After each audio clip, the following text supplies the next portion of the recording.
Hey, what's up, guys? This is Logic. This is my NXT review for August 28th, 2019, and we got a great episode of NXT. Classic match between Dominic Dijakovic and Keith Lee. Just so many, the whole card was great. Had a tag team match for the NXT Tag Team Championships, which a title change and the Undisputed Era's prophecy will continue. We had Rhea Ripley coming to NXT to challenge Shayna Baszler. I'm hoping, we get this match, and I'm gonna talk about it when we get to it. But just so many good things about this show. I just love NXT. They never disappoint. We're back to the track, and these are the type of shows that we need for Wednesday when they're competing with AEW. These are the type of shows. Now, like I mentioned before, that they're not gonna be able to look and like feel like a AEW, because AEW is gonna like feel like a Monday Night Raw. But still, if they put on these type of shows, I think they slightly have a chance to go against AEW in the ratings. But anyways, guys, I'm Logic. Make sure you guys like my video, comment, subscribe, follow me on Twitter at Logic is Key YT. That's Logic is Key YT. Support me. Let me get more videos out so you guys can support me. I'm pretty much late, guys. I know. It's Tuesday right now. I was supposed to have been recorded this, but I'm trying. Whatever. I'm going to get everything back on track. So, guys, let me just get straight into this episode. So, we start off NXT with Io Shirai versus Camy Fields. And this was pretty much a squash match. Just was to make Io look good. Match went on pretty quick, like 2 minutes. Io, she went for her moonsault at the end of the match, right? And then she went for the cover, 1-2. But Io decided to pick Camy's shoulders up to break the count. Io was laughing, whatever. Then Io got her in her submission hold, and Camy taps out. That's it. Match is over. Io, after the match, went under the ring, grabbed the candlestick, was about to hit Camy, but Candice LeRae ran in for the save, and she took the candlestick and started attacking Io on her legs, and Io quickly got out the ring, started screaming in frustration, and Candice was screaming at her back. That's how that started off. Now, this feud is obviously continuing. I have no problem with it at all. They have one of the best women matches at Toronto, Takeover Toronto, and I just want to see more. Like, I have nothing to complain about. They could continue this feud. I want to see what they're gonna do next. Maybe have a championship involved, because these two, like, I don't know, part 2, I'm just feeling like it's going to be something special. Now we finally get to this classic match, Keith Lee versus Dominic Dijakovic. Finally, after 6 months, we get to see this match again. This match, their last match, it went to a double count out because they just couldn't beat each other. They were too evenly matched. And finally, we get to see this match occur once more. And it felt like a takeover match. The crowd was so into it because they knew the history. And I just couldn't wait to see this match. The first match was so epic. I just wanted to see the feud again. And I was so bummed out when I heard that they both got injured, so they could not continue. Finally, we get to see this match. They went all out for this match. Like I said, it felt like a takeover.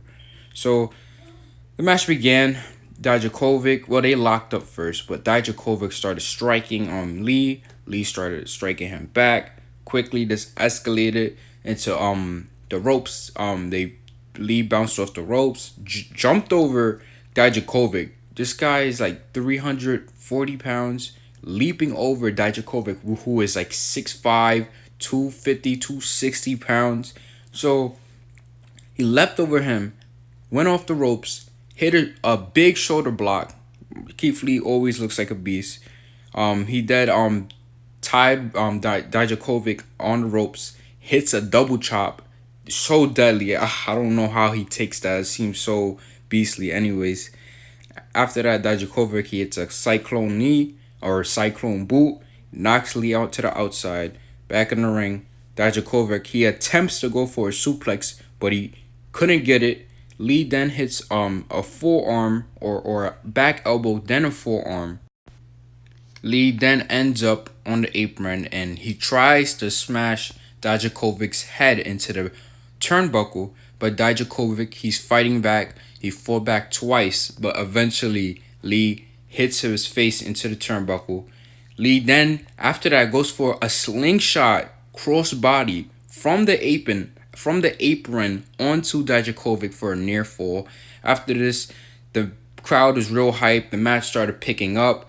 Lee turned Dijakovic inside out with a beastly lariat. Good God. This is like, just think about this.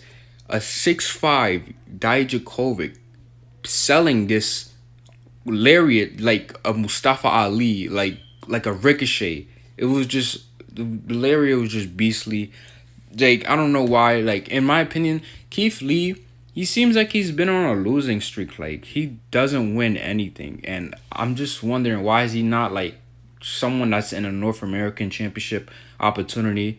I know he has to wait his time, but like the potential and just, this guy's so over. Like, I don't know, I don't get it.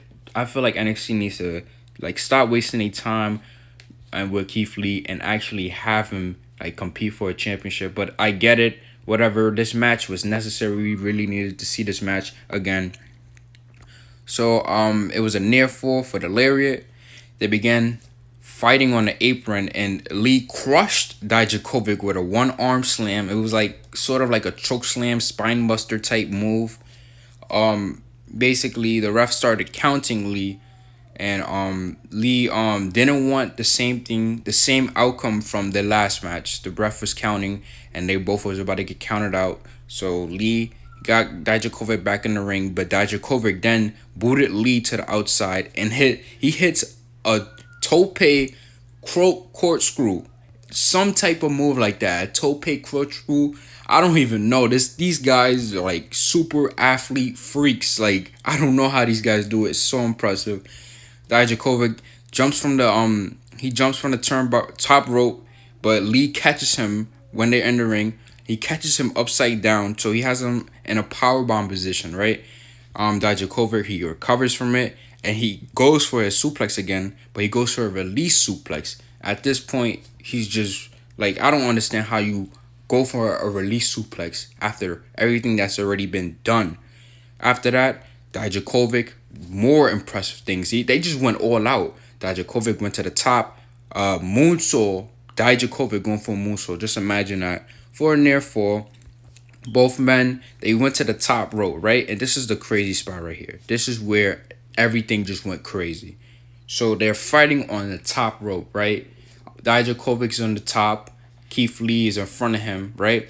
And the crowd is going crazy. They're screaming, please don't die. I thought they were going to die too. I was begging that one of them don't fall the wrong way or whatever. The commentary, Mauro Ranaldo, Beck Phoenix, Nigel McGuinness, they were going crazy as well.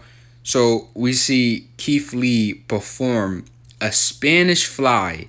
Now, yes, I did say that. These guys are about 600 pounds. So this is a 600-pound Spanish fly. The crowd erupted, yo. I jumped out of my seat. I went crazy. And it was a near fall at that, too. They kicked out of this. So they were just going crazy. They pulled out everything in this match. I told you this match was going to be a classic. So, again, Lee tries to go to the top again, right? He tries to go for a moonsault. Quickly, Dijakovic gets up, quickly gets him in a torture rack position, right? It's like a modified go to sleep. He put him on the torture rack, swung him around, hit him with the knee, which is called the feast your eyes, and he got the 3 count. 1, 2, 3. Dijakovic wins. Fantastic. This is a classic match. I will never forget this match. The performance of Keith Lee and Dominic Dijakovic was unbelievable. I really envy the people that were there. I wish I was there to see that live. That would have been amazing. But yeah, there you go. If you guys not watched that match, I completely recommend you watch that match. They pulled out everything. So there you go, guys. That match was awesome. Next, we saw a video package retrospecting of Johnny Gargano's NXT career, and it was a very nice video package. It had like spots from when he was in DIY with Tommaso Ciampa, how he won the North American Championship, and finally getting to his goal for the NXT Championship. You had the crowd in the background chanting "Thank you, Johnny," and I don't know, like I feel like he's still gonna be on NXT, but the way it seemed like he was done with NXT. But NXT's obviously going to the USA Network, so they need names for NXT. So I don't know. We don't know the role for Johnny Gargano. We don't know what exactly he's going to be doing. Like if he's still going to be on NXT and what that role is going to be. I don't know. I just hope that whatever Johnny does, I hope he succeeds in it, because he's just too good of a wrestler to not have succeed. He's like one of the best on NXT, the best that ever performed in NXT. I don't know. He just needs to be successful. But after this, we actually saw Shane Thorne, right? And he's talking about why are they showing and celebrating Johnny Gargano when I just defeated 2 or 3 breakout talents already. So whatever. Shane Thorne, he yelled at Mauro Ranallo the whole time. He didn't like get on a mic. He was yelling at Mauro Ranallo. And yeah, Mauro Ranallo, he sends us to break after that. Shane Thorne, he's just pretty much jealous. I don't know. They're gonna probably. I'm not sure how they're gonna use him. I don't know if he's gonna be like an important figure in NXT now, since like he's back and he's beating the breakout talent guys. I don't know. Hopefully they use him the right way, but I don't know right now. So far I'm not sure how I like how they're booking him. So next we have Shayna Baszler coming out, right? And before this we saw a replay of what happened last week of basically Shayna Baszler and the 2 other horsewomen. They offered Mia Yim to be a part of the horsewomen, and Mia Yim obviously refused. She attacked it on them and they beat her up basically. She went to William Regal and told William Regal she wants another shot at Shayna because of what happened. William Regal told her like, you should have never did it. Basically, you already had the opportunity. So basically, Shayna Baszler came out and she was gonna address it, but before she even can say a word, Rhea Ripley from NXT UK, Rhea Ripley, her music comes, the crowd went crazy. Rhea Ripley comes out looking badass as ever, looking like she's in the best shape of her life. And this is a match I want to see. We're probably gonna get it, but I was so hyped when I saw Rhea Ripley. Anyways, Ripley gets in the ring and she says that she already knows what Baszler's gonna say, that Baszler beat everybody, but Rhea says, "You haven't beaten me, bitch." The crowd went crazy. The 2 other horsewomen there, like, about to attack her, but Baszler holds them back. They don't say a word. Baszler gets out the ring, just stares at her and walks away. Rhea Ripley looking badass than ever. If someone's going to take the title of Shayna, it's going to be Ripley. I don't care. If someone's going to take that title off of her, it has to be Rhea Ripley. Make her look credible. Why not? She's not doing nothing on UK right now, so well, I don't know. I don't really watch UK like that, but if she's coming up to NXT, give her the title. This is something, yeah, give her the title.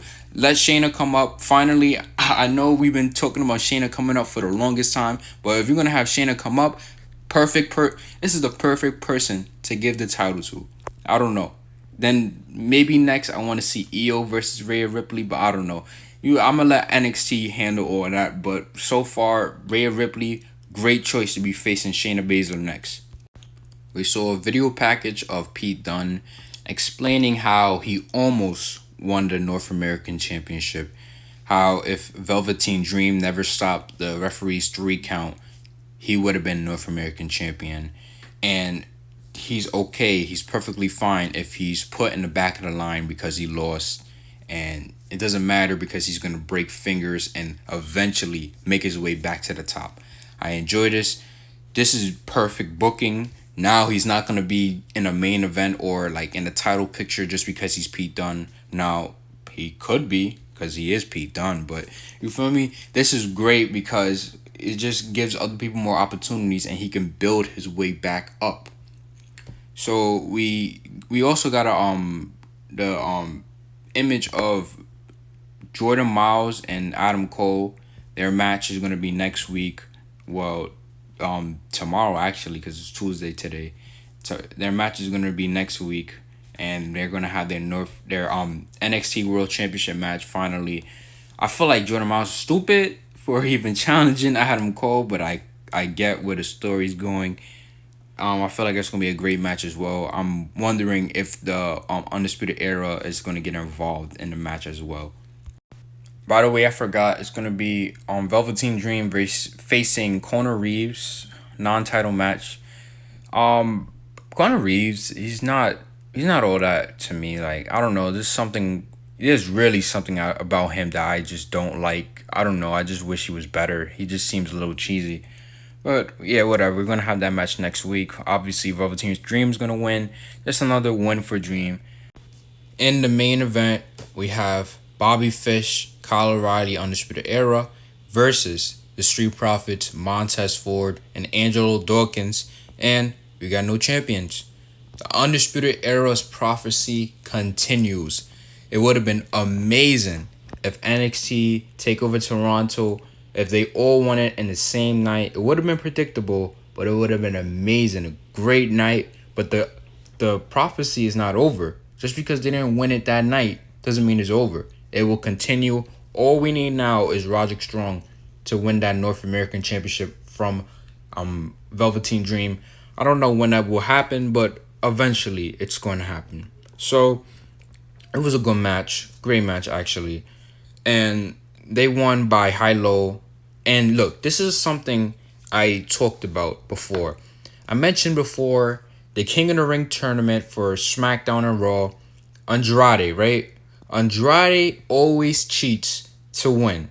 Andrade needed Selena Vega to beat Apollo Crews. He has beaten Apollo Crews before. So why does he need to beat Apollo Crews by cheating? Here on NXT, heels, they don't always need to cheat. Bobby Fish, Kyle O'Reilly, they hit the high-low, 1, 2, 3. No cheating, no antics, none of that. They pinned them clean, a clean victory. You know what that does for the Undisputed Era? It shows how dominant and how strong they are in their division. It proves that they are the top ones. Street Profits even said it in their contract site, and they said, you guys are probably the best team on NXT. And it's true. They are the best team on NXT. So why do they need to cheat? They don't need to cheat. So this was a good match, and I love that last week that they showed the blind tag, how Bobby Fish tagged in and they pinned the wrong man. They the Street Profits pinned the illegal man to win the championship. So NXT had everything on top of everything. They knew exactly what they was doing. The heels win, clean fashion. And at this point, I don't know what's going to happen with the Street Profits. They're already on Raw and SmackDown. It looks like they're really about to be on Raw and SmackDown for good. It looks like they're going to be wrestling on Raw and SmackDown. My opinion on them is that I really do not like the Street Profits on Raw and SmackDown. They add nothing to the show. Nothing that's important to the show. They're like narrators. But they're like cringy narrators. Like, example, we have the Street Profits, Montez Ford acting like The Rock. And I know that's kind of his thing, but like, does he fully have to act like The Rock? No, he doesn't. Why couldn't he just be himself? He can act like the way he acts like The Rock on NXT is so much better compared to the main roster. It looks like just a copycat, but NXT, he has his own style with it. Anyways, on they have Angelo Dawkins having a crush on Nikki Cross. Like, come on, man. Angelo Dawkins does not have no crush on Nikki Cross. This is just like stereotypes. Like, you always got to be the black guy trying to go with the ugly girl, or like what was it, Rob Van Dam?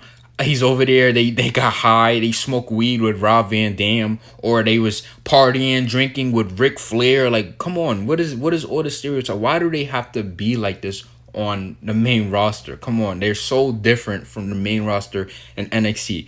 NXT, they come out dancing, getting all hype. The whole crowd is going crazy. Everyone has the red cup, dancing, going like, that's what we need to see from the Street Profits.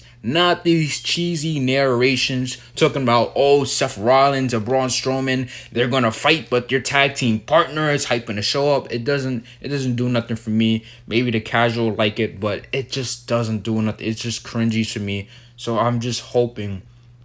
I mean, I can't hope for nothing. Tag team wrestling is dead. Tag team wrestling is dead on the main roster. So if they go up, it's over. They had a good run. They had a good time. But it's pretty much over. They won't build a division around them. Like, I don't know. You have examples like Heavy Machinery. They started getting wins. Now where are they? They're losing.